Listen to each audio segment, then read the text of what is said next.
Warahmatullahi wabarakatuh. Kembali lagi di channel saya SFA Official. Ya, terima kasih telah berkunjung kembali. Kali ini kita akan melanjutkan pembahasan terkait aplikasi kita ditolak di Play Store dan saya akan memberikan beberapa solusinya. Ya, kali ini isunya adalah aplikasi kita yang merupakan aplikasi web view, ya seperti itu. Jadi sekarang Google ya lebih ketat lagi gitu. Jadi yang web view itu harus berhati-hati karena isunya adalah kepemilikan domain. Jadi ketika kita membuat web view maka kepemilikan domainnya dipertanyakan oleh Google seperti itu.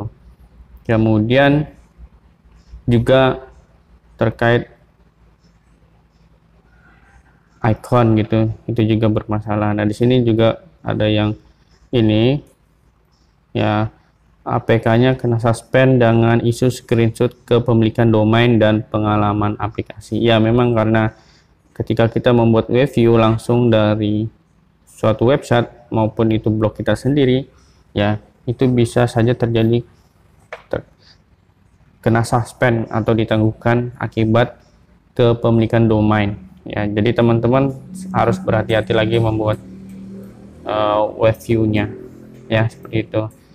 Karena bisa jadi itu adalah dikategorikan spam ya, atau kemudian pengalaman aplikasi ya, karena disitu langsung menunjukkan ke suatu website yang kemudian Google mempertanyakan ini domainnya punya siapa ya, seperti itu. Nah jadi di sini juga isunya juga sama ya gitu kan, web view-nya yang bisa berafiliasi dengan spam ya. Kita harus membaca terkait kebijakan tentang web view dan afiliasi spam ya, seperti itu ya. Jadi aplikasinya disuspend ya, seperti itu. Kemarin coba buat langsung ke ini. Jadi yang harus kita lakukan di bawah sini ya, action record ya, publish yang terbaru gitu ya. Jadi kita tidak bisa mempublish yang persis sebelumnya. Jadi kita harus membaca web view dan afiliasi policy for more detail ya. Kita harus membaca kebijakan tentang web view dan afiliasi spam ya, seperti itu. Web view yang bisa mengarah ke spam, jadi ada kebijakannya seperti itu. Silahkan dibaca, dicari nanti di Google.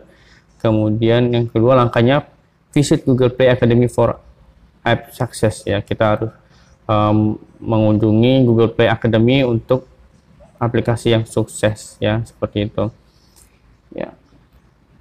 Kemudian kita harus membuat ulang ya.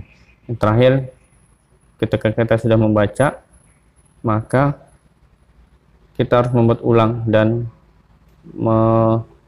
share-nya mempublishnya di Play Store, seperti itu. Ini adalah penyebabnya ya, penyebabnya aplikasi kita di suspend ya. Aplikasi kita disuspend atau ditangguhkan oleh Google dan tidak bisa diperbaiki. Ya ada beberapa kemudian kriterianya. Kalau ditolak atau di reject itu aplikasinya masih bisa diperbaiki isinya. Jadi apa yang kemudian menjadi kesalahan yang seperti sebelumnya yang saya sampaikan di part-part sebelumnya menjadi kesalahan, itu bisa kita perbaiki kalau statusnya reject atau ditolak. Tetapi ketika statusnya suspend, nah ini tidak bisa kita perbaiki. Artinya kita harus membuat ulang aplikasi tersebut. Ya karena ini saya sudah coba 2 kali aplikasi klien, jadi dia langsung ke web view ya, jadi aplikasinya mengarah ke web tertentu. Jadi ini tidak diperbolehkan ya, harus hati-hati. Ini harus memiliki kebijakan tertentu dari Google, seperti itu.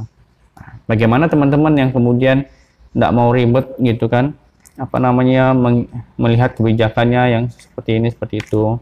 Jadi saya punya saran gitu kan ya, beberapa saran. Jadi ketika teman-teman membuat sebuah aplikasi, jadi aplikasinya itu tidak langsung mengarah ke web view-nya tersebut, seperti itu. Jadi misal saya contohkan ini aplikasinya, aplikasi belajar yang saya buatkan. Kemudian di depannya ini kita buatkan halaman utama atau halaman awal, halaman penyambut ya kan, seperti itu. Kemudian kita bisa buat menu atau tidak perlu buat halaman penyambut, langsung halaman open menu seperti ini ya, open menu seperti ini. Jadi ini adalah juga seperti web view ya isinya, tetapi tidak langsung mengarah kepada web tersebut. Jadi ada menu-menunya. Jadi teman-teman banyak contoh di Play Store itu. Jadi menu-menunya ada misal kebijakan yang kita buat, kemudian penjelasan mengenai aplikasi ini sendiri ditambahkan boleh seperti itu. Kemudian baru menuju web view-nya itu seperti itu. Ya. Jadi di sini saya membuatkan saran gitu. Jadi teman-teman bisa membuat aplikasi seperti ini tidak langsung mengarah kepada web view-nya atau kepada websitenya, karena kalau langsung mengarah tidak dibuat menu-menu dulu, maka akan sangat memungkinkan untuk disuspend atau ditangguhkan oleh Google. Dan hati-hati untuk beberapa kali suspend ya, misal akun baru langsung kena suspend terus seperti itu. Itu bisa jadi nanti suatu saat akan di-banned akun kita. Jadi akun kita akan di-banned, kemudian tidak bisa mempublish. Nah, akun kita akan diblok atau di-banned oleh Google seperti itu. Maka teman-teman harus berhati-hati dalam mempublish aplikasi ke Play Store. Ya, seperti itu. Ini adalah pembahasan kali ini. Terima kasih ya. Kali ini ada pembahasan tentang web view dan solusinya. Ya, seperti itu. Ini adalah bagian dari web view juga ya. Nah, ini adalah pakai RSS Atom gitu ya tampilannya. Kemudian ini adalah masuk ke Google Site ya, Google Site. Nah, bisa masuk ke Google Site. Seperti itu teman-teman. Ya, jadi ini adalah saran atau solusi dari saya jika teman-teman terkendala di web view atau suspend gara-gara web view tersebut. Demikian, terima kasih telah berkunjung. Jangan lupa subscribe, komen, like, dan share agar channel ini terus berkembang. Assalamualaikum warahmatullahi wabarakatuh.